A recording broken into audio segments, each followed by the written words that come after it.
Okay mga kadadods, ito po Mitsubishi Mirage 2017 model, automatic transmission at 60,000 plus po ang auto.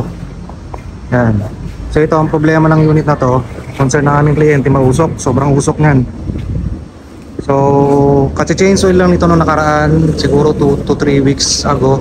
Pag check namin ng dipstick, halos ubos na ulit. Halos ubos na yung kanyang engine oil. Then nag-check kami rito, wala namang leak sa ilalim. Yan. So bibiritin natin kapag malakas ang usok nito, possible na sumusunog na po. May sumusunog na nalangis doon sa kanyang mga cylinder. Sige, start. Yan, so check natin dito sa kanyang tambucho. Yun, ang lakas. So indication yan mga kadadods na meron ng sumusunog na langis. May sumusunog na langis doon sa kanyang combustion chamber, kaya nagpabawas na siya ng langis. Sige, pakibirit.